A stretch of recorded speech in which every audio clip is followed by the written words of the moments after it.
Hello, I am Anand Mahajan, your trainer for this course, Speak Impressive English. Now, this is our first lecture in which we will be discussing about some very common idioms, right?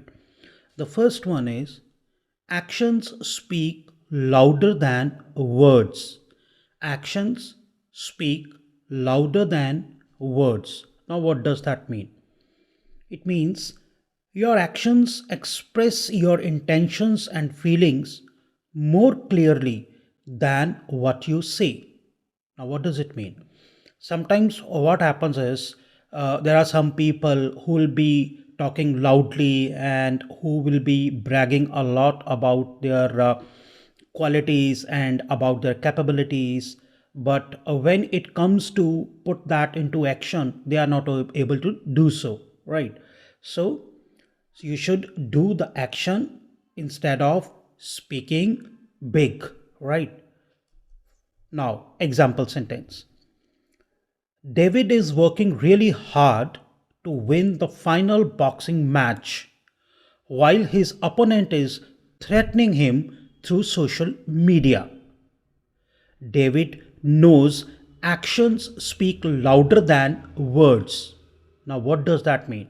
It means there is going to be a final boxing match between David and his opponent, and his opponent is he is a kind of a brat, and he is threatening on the social media like on Instagram, WhatsApp, or Facebook, YouTube, and his opponent is threatening that I will kill you, I will beat the pulp out of you, and all that.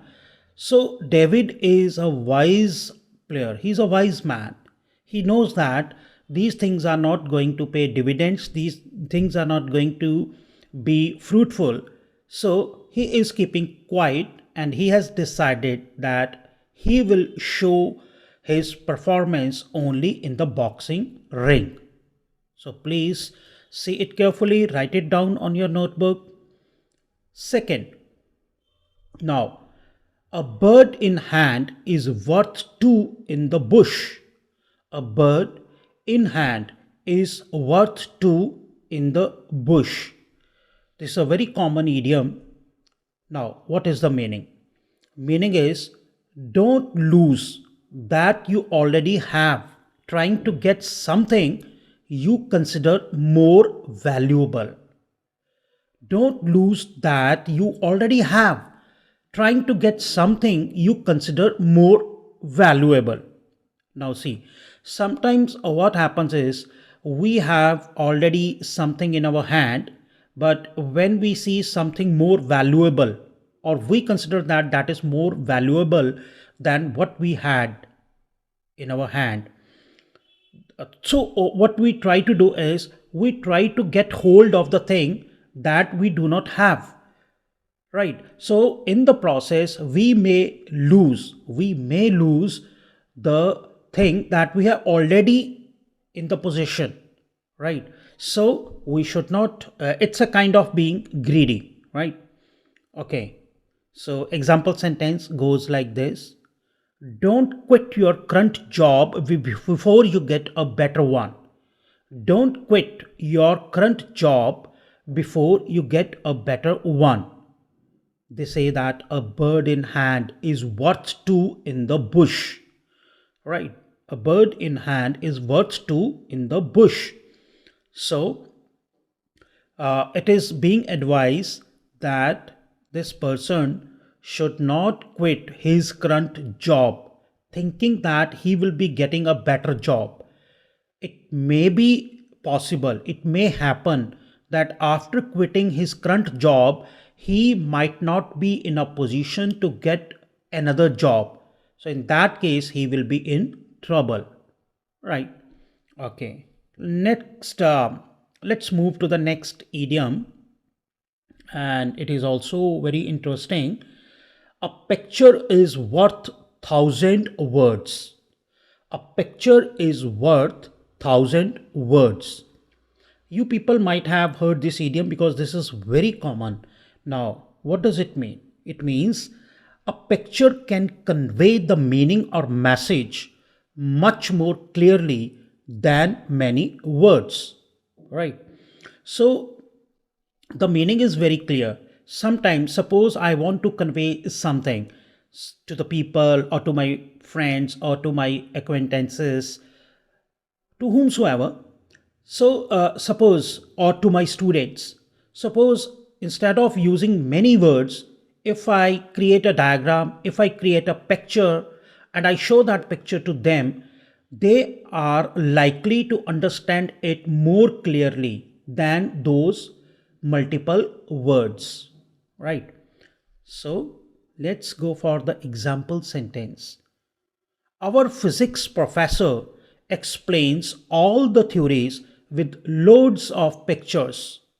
He believes that a picture is worth 1,000 words, right?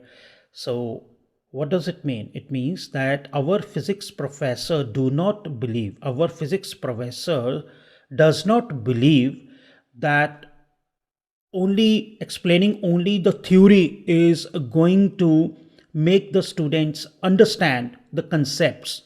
He thinks that it will be more appropriate if he shows the pictures on the board, on the whiteboard, or on the projector. That way, he believes that the students will be able to grasp the matter, to grasp the topic more clearly, right? So, a picture is worth 1,000 words. Okay, next, move to the next idiom. At the drop of a hat. At the drop of a hat. Now, what does it mean? It means to act or react immediately, usually unreasonably. To act or react immediately, usually unreasonably.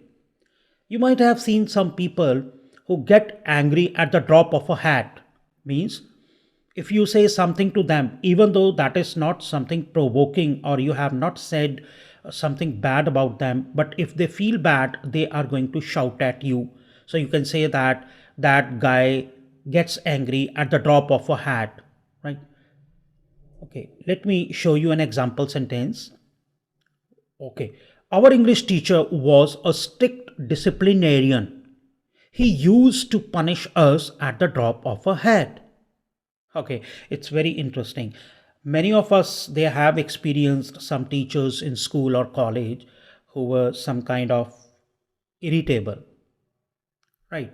Let me say that all the teachers they are respectable, but it's just an example sentence. Sometimes we come across such teachers. So, our English teacher was a strict disciplinarian. Disciplinarian is the person who is very strict about the discipline. He himself is very particular about the discipline and he makes it sure that his subordinates, family members, or students they also observe the discipline in a strict way. Such a person is called a disciplinarian. So here I am trying to say that our English teacher was a strict disciplinarian. He used to punish us at the drop of a hat. Means at very trivial things, very minor things, he used to punish us. Suppose when he was teaching and suppose I happened to bend down to pick my dropped pen, he would shout at me and he would say that I'm going to ask you to go out of the class and something like this. He would scold or he would punish in some way.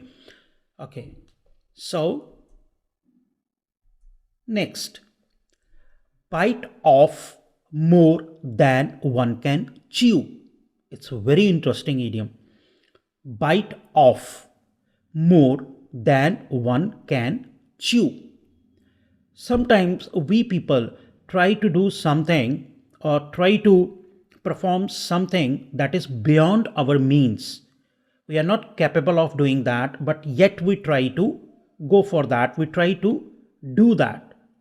So, in such a situation, we say that bite off more than one can chew. Okay, in simple meaning, in a simple way, I could say the meaning is To try to do something that is beyond your means. Beyond your means which is something which is not under your capabilities. It's not within your capabilities. Okay, to try to do something that is beyond your means. Example sentence: the fledgling company accepted large number of orders and couldn't deliver them timely. They tried to bite off more than they could chew. Right? Now, fledgling means something, some company or some person who has just started to work, who has just started to do something, is inexperienced, has just started to work, has just started to learn something. So, such a person is said to be in a fledgling state. So, fledgling is an adjective. So, the fledgling company accepted large number of orders and couldn't deliver them timely.